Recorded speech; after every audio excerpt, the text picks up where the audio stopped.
Oompa-dee-doo, I've got a perfect puzzle for you. Oompa, loompa, doompa-dee-dee. Hello, thanks for joining me. I will be reading our next two chapters in Charlie and the Chocolate Factory. So we're going to start with chapter 15. We're on page 63, and this is the chocolate room. An important room this, cried Mr. Wonka, taking a bunch of keys from his pocket and slipping one into the keyhole of the door. This is the nerve center of the whole factory, the heart of the whole business. And so beautiful. I insist upon my rooms being beautiful. I can't abide ugliness in factories. In we go then. But do be careful, my dear children. Don't lose your heads. Don't get overexcited. Keep very calm. Mr. Wonka opened the door. 5 children and 9 grown-ups pushed their ways in, and oh, what an amazing sight it was that now met their eyes. They were looking down upon a lovely valley. There were green meadows on either side of the valley, and along the bottom of it there flowed a great brown river. What is more, there was a tremendous waterfall halfway along the river, a steep cliff over which the water curled and rolled in a solid sheet, and then went crashing down into a boiling, churning whirlpool of froth and spray. Below the waterfall, and this was the most astonishing sight of all, a whole mass of enormous glass pipes were dangling down into the river from somewhere high up in the ceiling. They really were enormous, those pipes. There must have been a dozen of them at least, and they were sucking up the brownish muddy water from the river and carrying it away to goodness knows where. And because they were made of glass, you could see the liquid flowing and bubbling along inside them, and above the noise of the waterfall, you could hear the never-ending sucking sound of the pipes as they did their work. Graceful trees and bushes were growing along the riverbanks, weeping willows and alders and tall clumps of rhododendrons with their pink and red and mauve blossoms. In the meadows there were thousands of buttercups. There, cried Mr. Wonka, dancing up and down and pointing his gold-topped cane at the great brown river. It's all chocolate. Every drop of that river is hot, melted chocolate of the finest quality. The very finest quality. There's enough chocolate in there to fill every bathtub in the entire country. And all the swimming pools as well. Isn't it terrific? And just look at my pipes. They suck up the chocolate and carry it away to all the other rooms in the factory where it is needed. Thousands of gallons an hour, my dear children. Thousands and thousands of gallons. The children and their parents were too flabbergasted to speak. They were staggered. They were dumbfounded. They were bewildered and dazzled. Did you see the picture?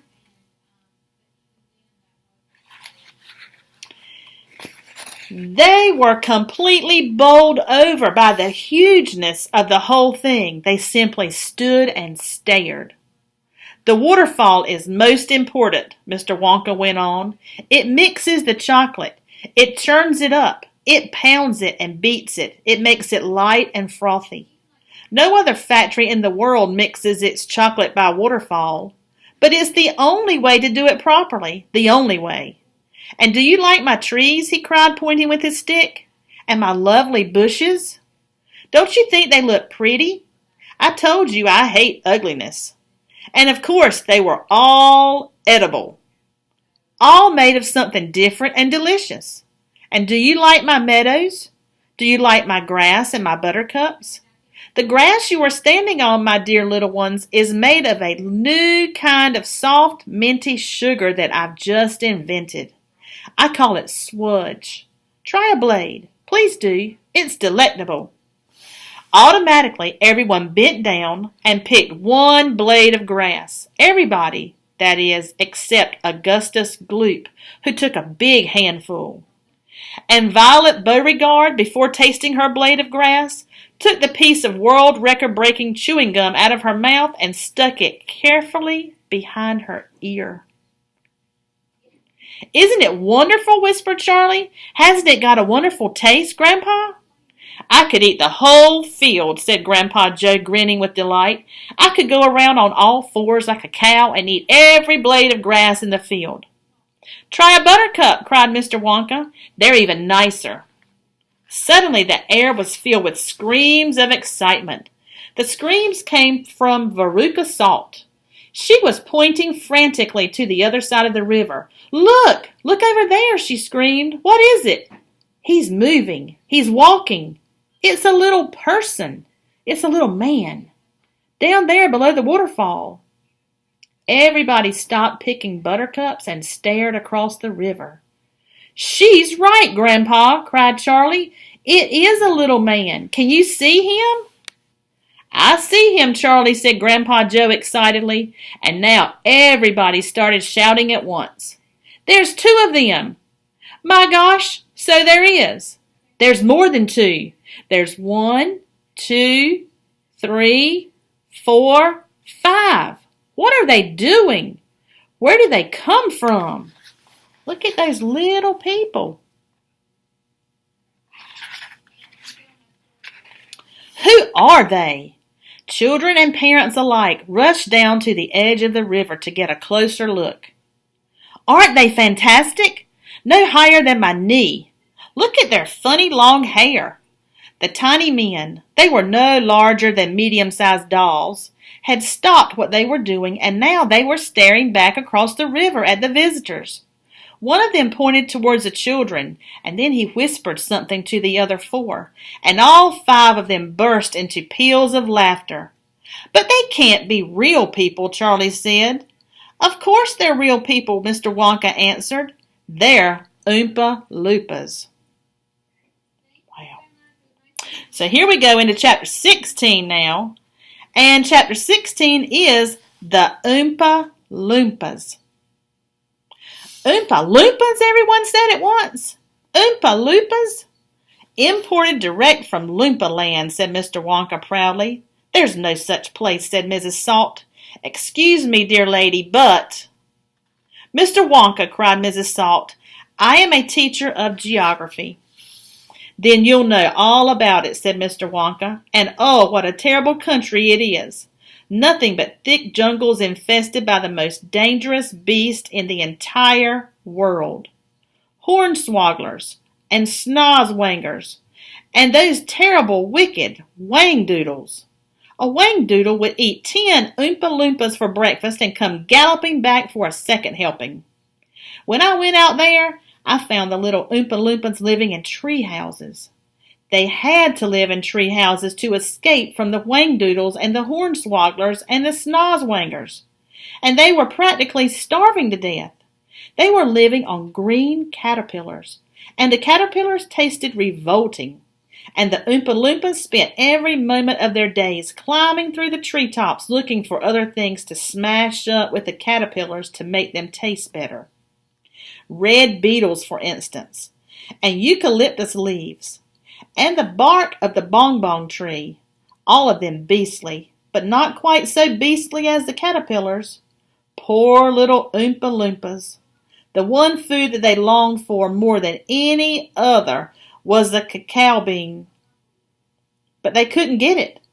And Oompa Loompa was lucky if he found 3 or 4 cacao beans a year.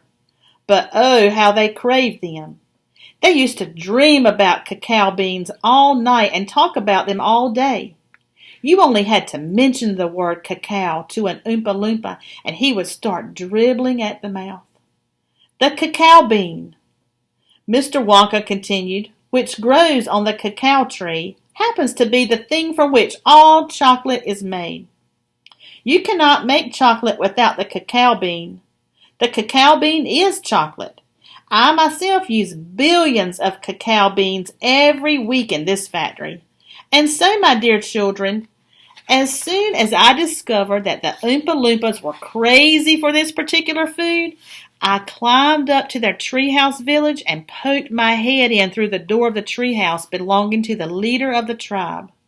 The poor little fellow looked thin and starved, was sitting there trying to eat a bowl full of mashed up green caterpillars without being sick. "Look here," I said, speaking not in English, of course, but in Oompa Loompish. "Look here, if you and all your people will come back to my country and live in my factory, you can have all the cacao beans you want. I've got mountains of them in my storehouses. You can have cacao beans for every meal. You can gorge yourself silly on them. I'll even pay your wages in cacao beans if you wish." "You really mean it?" asked the Oompa Loompa leader, leaping up from his chair. There he is.